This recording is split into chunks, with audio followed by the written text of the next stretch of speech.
Well, I've been doing this long enough, and there's two things that constantly these people like to get onto. And one of the things that we're going to discuss today is the lie that they tell that 75% of physicians would, and this is 75% of physicians around the world, would refuse chemotherapy.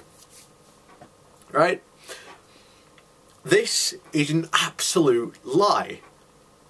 And yet, this is one of the biggest, most repeated ones I have ever seen. If you put this in, literally every single, alternative medicine woo-woo pusher out there has this some way, shape or form on their website. So I thought, right, let's get back to this, let's find the source of this article. And guess what? It all takes you back to Natural News. And Natural News claim that they have this document they did archived. They didn't. I couldn't find it anywhere at all on Natural News. So I did some more digging. And I seem to have found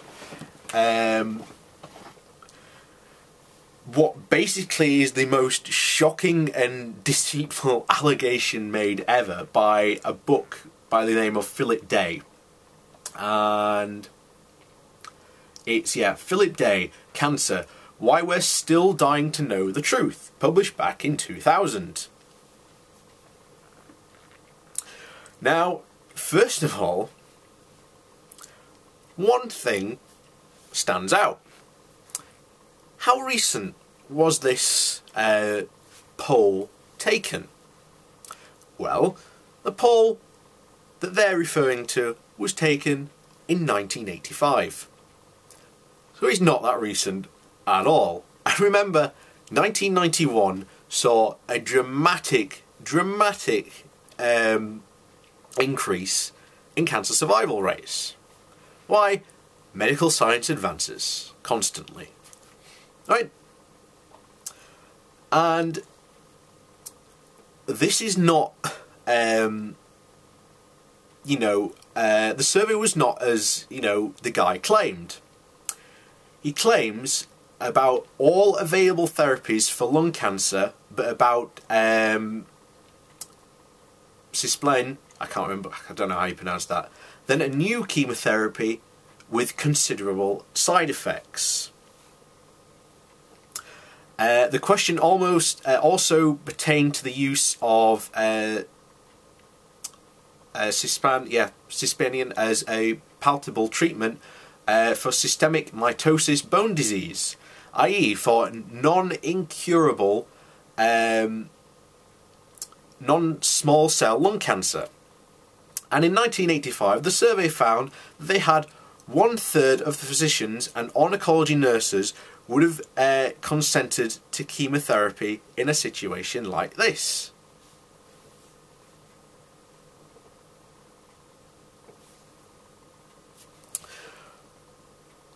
So, basically, the question was, you are a 60-year-old oncologist with non-small cell lung cancer, 1 liver mitosis and bone mitosis.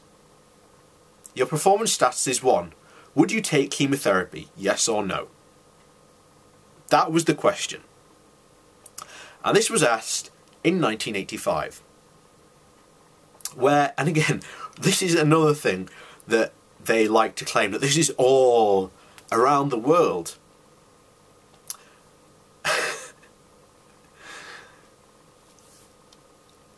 And this was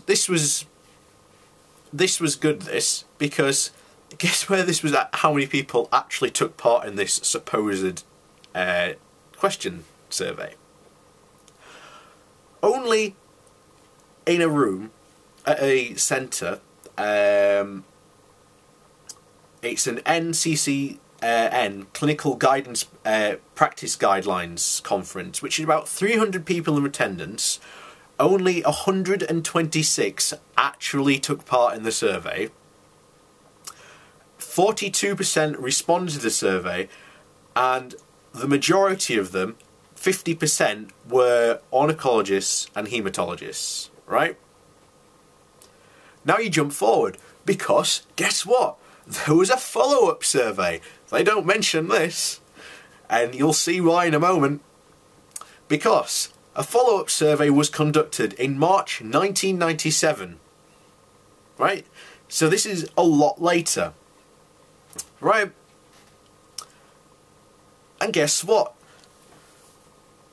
64% said they would take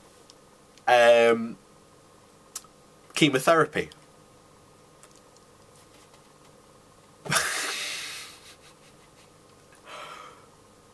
So, this is, again, absolutely ridiculous.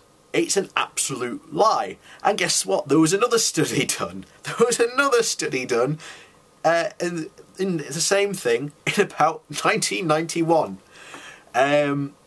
Oncologists vary in their willingness to undertake anti-cancer therapies. Pertains not just to lung cancer, but many kinds of cancer and cancer stages, from early stage cancer to terminal, as well as to experimental therapies.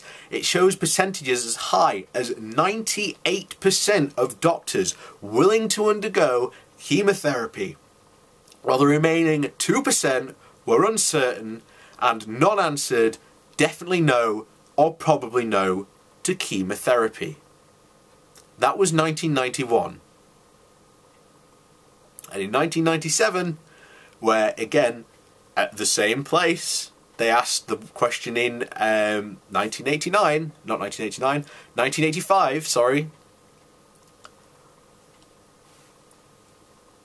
There is a massive increase.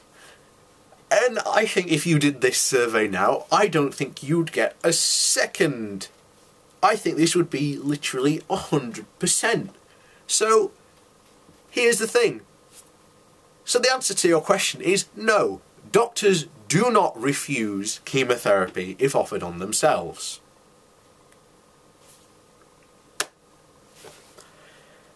It's an absolute lie. Sorry.